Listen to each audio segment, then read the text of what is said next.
Hello বন্ধুরা, কেমন আছো সবাই? আশা করি সবাই খুব ভালো আছো। আমরাও খুবই ভালো আছি।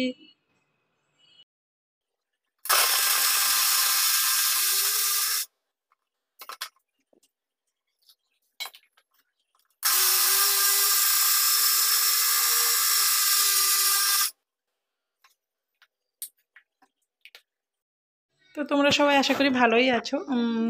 আর এখন বাজে সকাল 6:30। আমি আমার ব্লগটা শুরু করছি এখন থেকে, যেহেতু বড় ছেলে স্কুলে যাবে, সেই জন্য আজকে ওর জন্য হেলদি কিছু রেসিপি বানাবো। যেহেতু বাচ্চারা দেখবেন বিটরুট খেতেই চায় না, বিটরুটের আলাদা একটা গন্ধ থাকে, সেই জন্য কেউ বেশি খেতে চায় না বাচ্চারা। তো ওটাকে আমি বানানোর জন্য, টা খুবই হেলদি থাকে কিন্তু কেউ খেতেই চায় না, সেই জন্য ভাবলাম একটু অন্যভাবেই ট্রাই করি। তো হালকা কিছুটা আমি 5 মিনিট মতো এটাকে বয়েল করে নিয়েছি। আমি সকালে উঠেই ওটাকে বয়েল করতে বসিয়ে দিয়েছিলাম, কারণ লেট হয়ে যেত না হলে।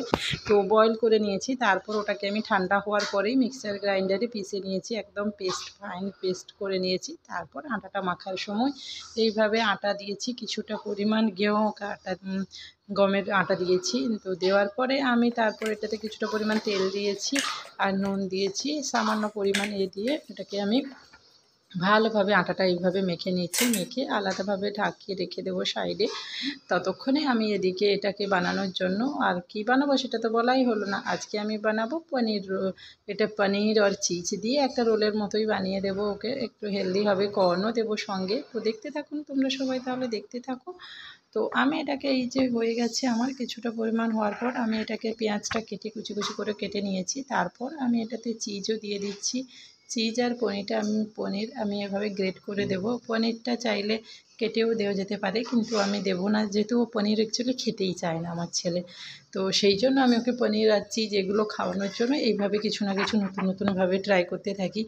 তো আমি এখানে পেঁয়াজটাও কেটে দিয়ে দিয়েছি, পনির চিজ সব কিছু দিয়ে দিয়েছি, পরিমাণ মতো একটুখানি কর্ন দিয়ে দিয়েছি। আর আমি এটাতে দিয়ে দেবো একটু ধনিয়া পাতা দিয়ে দেবো, আর দিয়ে দেবো একটু ইটালিয়ান সিজনিং দিয়ে দেবো তার মধ্যে। দিয়ে আমি এটাকে ভালোভাবে মিক্স করে নেব।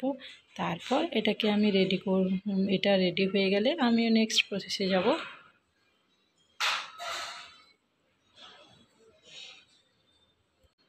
তো আমি এখানে চিলি ফ্লেক্স আর অরিগ্যানো কিছুটা পরিমাণ দিয়ে দেবো। আর ততক্ষণে আমার ছোটো ছেলেটাও বেছে উঠে পড়েছে আজকে তাড়াতাড়ি, তো ও এসে যাচ্ছে। আর আজকে আর সাইডে একটুখানি আমি ফ্রুটসও ওকে দিয়ে দিই, যেহেতু দুবার টিফিন হয়। তো ছোটো টিফিন যখন হবে তখন ও ফ্রুটসগুলো খেয়ে নেবে, আর বাকি বড় টিফিনের সময় ও তখন ওইটা রোলটা খাবে। সেই জন্য তো আমার কাছে আজকে অ্যাপেল ছিল, অ্যাপেলের গ্রেপস ছিল, তো আমি ওগুলোই দিয়ে দিচ্ছি। যেহেতু তো ওগুলো ও অ্যাকচুয়ালি খেতেই চায় না, রোজ নিয়েই আসে, ঘুরিয়েই নিয়ে আসে বাড়ি। তো এক দিন তো আমি বকে ঠকে ওকে করি, যে ম্যাম মারবে করবে বলে ভয় দেখিয়ে, তখনই ও খায়, কবে খায় না। তো ওটা আমার হয়ে গেছে। আমি ফ্রুটসটাও প্যাক করে দিয়েছি। এরপর আমি বিটরুটটাকে এইভাবে করে রুটির মতো করে বেলে নিয়েছি। তারপর একটা তাওয়াও বসিয়ে দিয়েছি, প্রায় তাওয়াটা আমার গরমও হয়ে গেছে। তো এরপর আমি এই রুটিটাকে দিয়ে দিচ্ছি, আর ততক্ষণে ওদিকে গিয়ে বা ছেলেগুলোকে দেখেও নিচ্ছি মাঝে মাঝে। যেহেতু ওর বাবা এখন আমার বাড়িতে থাকে না, তো আমি আর আমার ছেলেরাই থাকি, দুজন ছেলে আর আমি থাকি, সেহেতু সব কিছু সকালে উঠে একাকেই করতে হয় আমাকে। তো এইগুলো করার জন্য ওদেরকেও মাঝে মধ্যে দেখে রাখতে হয়। এই যে সবাই আজকে আবার ছোটোটাও উঠে পড়েছে। ও না উঠলে এত বেশি ঝামেলাও থাকে না, যেহেতু ও উঠে পড়ে তো তখন ঝামেলা খুবই থাকে।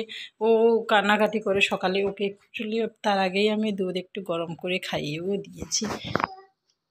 তো তোমাদের সঙ্গে কথা বলতে বলতে দেখতেই পেলে আমার রুটিটাও হয়ে গেছে। তেল দিয়ে আমি এইভাবে ভালো করে ওটাকে করে নিয়েছি। তারপর আরও আবার সকালে ব্রেকফাস্টটা অন্য যে কিছু করে যাবে, এটাই যদি সেম বানিয়ে দিই খাবে না, তাহলে এই জন্য আমার কাছে ব্রেডটাও ছিল।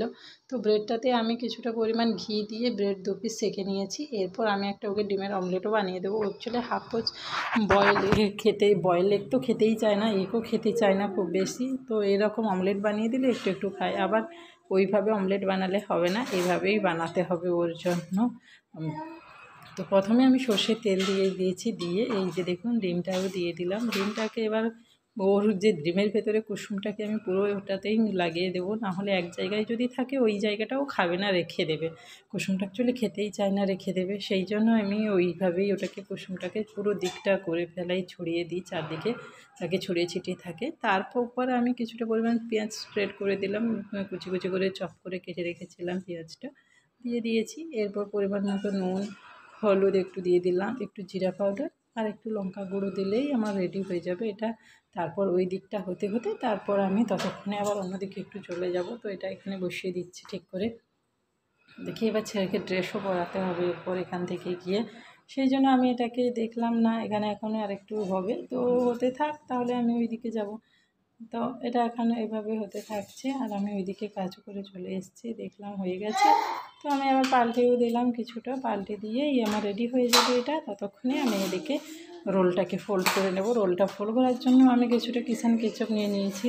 কেচাপ দিয়ে তার উপরে কিছুটা মেয়োনিজও দিয়ে দেবো। তো দুটোকে মিক্স করে দিলে তার টেস্ট একটা অন্যরকমই হয়। নাহলে শুধু জ্যাম কেচাপ দিলে একটু মিষ্টি মিষ্টি হয়ে যায়, তো সেভাবে থাকে না। দুটো যখন মিলিয়ে দিই একটা অন্যরকম একটা সসও হয়ে যায়। তো এইভাবে আমি মিলিয়ে দিয়েছি, দুটোকে মিলে এইভাবে ভালো করে স্প্রেড করে নিলাম এর ওপরে, রুটিটার ওপরে। এরপর আমি যে বানিয়ে রেখেছিলাম চিজ, কর্ন আর পনির দিয়ে, ওইটাকেই আমি এখন করে দেবো। ওইটাকেই ওপরে দিয়ে এটাকে আমি তাওয়াতে রেখে দেবো। তাওয়ার ওপরে দিয়ে দিলে চিজ যে আছে, চিজটা তাহলে মেল্ট হয়ে যাবে, সেই জন্য এটাকে আমি এইভাবে ফোল্ডও করে নিয়েছি। এরপর ওখানে দেখছি কি ডিমটা অমলেটটাও হয়ে গেছে, তো অমলেটটাও আমি উঠিয়ে এখন তাওয়াটাতে দিয়ে এর উপরে ভারী কিছু লিখে দিলেই আমার এটা রেডি হয়ে যাবে। ততক্ষণে আমি ওই দিকে চলে যাব।